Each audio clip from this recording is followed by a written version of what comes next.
సంగారెడ్డి జిల్లా పటాన్చెరు నియోజకవర్గంలోని తెల్లాపూర్ డివిజన్లో ఉమ్మడి ఆంధ్రప్రదేశ్ మాజీ ముఖ్యమంత్రి డాక్టర్ వైఎస్ రాజశేఖర్ జయంతి సందర్భంగా కాంగ్రెస్ నాయకులు ఆయన విగ్రహానికి పూలమాలలు వేసి ఘనంగా నివాళులర్పించారు. ఈ సందర్భంగా వైఎస్ఆర్ పాలనలో అమలైన సంక్షేమ పథకాలు, రాష్ట్ర అభివృద్ధికి ఆయన చేసిన సేవలను గుర్తు చేసుకుంటూ ఆయన ఆశయాలను కొనియాడారు. తెల్లాపూర్ డివిజన్ పరిధిలోని వైఎస్ఆర్ విగ్రహం వద్ద నిర్వహించిన ఈ కార్యక్రమంలో డివిజన్ అధ్యక్షుడు సి ప్రభాకర్ రెడ్డి, నవారి శ్రీనివాసరెడ్డి, మాజీ కౌన్సిలర్ భరత్, జావీద్, సుధాకర్ రెడ్డి, ధరణి రాజు, యూత్ కాంగ్రెస్ నాయకుడు మహేష్, యాదిలాల్ తదితరులు పాల్గొని వైఎస్ఆర్ చిత్రపటానికి పూలమాలలు వేసి ఘనంగా నివాళులర్పించారు. ఈ సందర్భంగా నాయకులు మాట్లాడుతూ ఉమ్మడి ఆంధ్రప్రదేశ్ ముఖ్యమంత్రిగా డాక్టర్ వైఎస్ రాజశేఖర్ అమలు చేసిన సంక్షేమ పథకాలు పేద ప్రజలకు ఎంతో మేలు చేశాయని అన్నారు. ఆరోగ్యశ్రీ, ఫీజు రియంబర్స్మెంట్, ఉచిత విద్యుత్ వంటి పథకాల ద్వారా లక్షలాది మంది ప్రజలు లబ్ధి పొందారని పేర్కొన్నారు. అలాగే శంషాబాద్ అంతర్జాతీయ విమానాశ్రయం, ఔటర్ రింగ్ రోడ్ వంటి కీలక మౌలిక వస్తువుల అభివృద్ధికి ఆయన పాలనలో బాటలు పడ్డాయని గుర్తు చేశారు. ప్రజా సంక్షేమ లక్ష్యంగా పనిచేసిన వైఎస్ఆర్ వంటి నాయకత్వం నేటి రాజకీయాలకు ఆదర్శమని, అదే సంక్షేమ దృక్పథంతో తెలంగాణ ముఖ్యమంత్రి రేవంత్ రెడ్డి కూడా పాలన సాగిస్తున్నారని వారు అభిప్రాయపడ్డారు.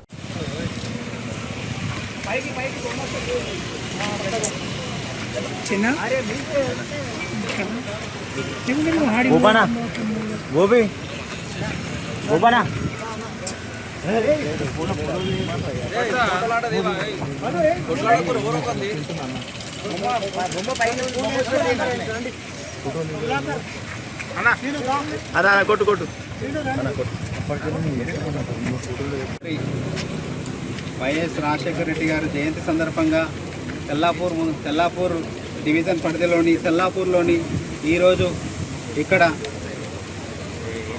ఈ ప్రోగ్రాం నిర్వహించినటువంటి సిపి అన్న గారికి, అలాగే ఇక్కడ ధరణి రాజు గారికి, భరత్ గారికి, సుధాకర్ రెడ్డి గారికి, ఇక్కడ వాజిద్ గారికి, అలాగే ఇక్కడ ప్రతి ఒక్కరు పేరున అందరికీ నమస్కారం చేసుకుంటూ, మన వైఎస్ రాజశేఖర రెడ్డి గారు ప్రజల్లో నిలిచినటువంటి వ్యక్తి. మనము ఆయన 2004 నుంచి 2009 దాకా ఆయన చేసినటువంటి సేవలు ప్రతి గుండెల్లో, ప్రతి ఉమ్మడి ఆంధ్రప్రదేశ్లో ప్రతి గుండెను టచ్ చేసినటువంటి దివంగత మహానేత డాక్టర్ రాజశేఖర రెడ్డి గారి జయంతి సందర్భంగా ఈ కార్యక్రమాన్ని ఏర్పాటు చేసినటువంటి సభాధ్యక్షులు ప్రభాకర్ రెడ్డి గారికి, సుధాకర్ రెడ్డి గారికి, పిసిసి, అట్లాగే సీనన్న గారికి, రాజురన్న గారికి, ధరణి రాజు గారికి, అనిల్ రెడ్డి గారు. బహుశా ఈ రాష్ట్రం లోపల రాజశేఖర్ రెడ్డి లాంటి మహానాయకుడు ఉండలేడు.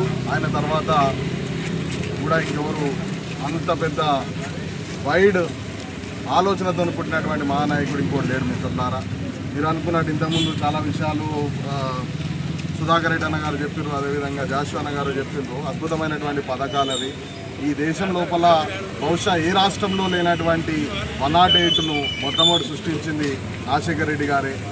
ఇంజనీర్లు ఏమి ఈరోజు మనము వాడుతున్నటువంటి భారతదేశంలోనే అతిపెద్ద 77వ జయంతి పురస్కరించుకొని దివంగత డాక్టర్ వైఎస్ రాజశేఖర రెడ్డి గారి జన్మదినాన్ని మన తెల్లాపూర్ డివిజన్లోని రాజశేఖర రెడ్డి విగ్రహం దగ్గర మరింత పెద్ద ఎత్తున కాంగ్రెస్ నాయకులు, కార్యకర్తలు, సమైక్య యూత్ వాళ్ళు కూడా ఇందులో పాల్గొని వైఎస్ఆర్ అభిమానులు కూడా పాల్గొనడం చాలా సంతోషమైన విషయం. మనందరికీ తెలుసు, డాక్టర్ రాజశేఖర రెడ్డి గారు 1949 జూలై 8వ తారీఖు జన్మించాడు. మరి ఆయన ప్రస్థానం డాక్టర్గా ఆయన వృత్తి చేసుకుంటూ మరి ప్రజా సేవ చేయాలనే ఉద్దేశంతో రాజకీయాల్లో ప్రస్థానం చేసుకొని రాజకీయాల్లో అడుగుపెట్టిన విషయం మనందరికీ తెలుసు. ఆయన కడప నుంచి 4 ఎంపీగా 4 పర్యాయాలు గెలుపొందడం చాలా గొప్ప విషయం. అంతేకాకుండా ఆయన గెలుపు, ఓటమి అనేది ఎరగని నాయకుడు. మరి ఆయన 2003లో మరి మహాపాదయాత్ర ద్వారా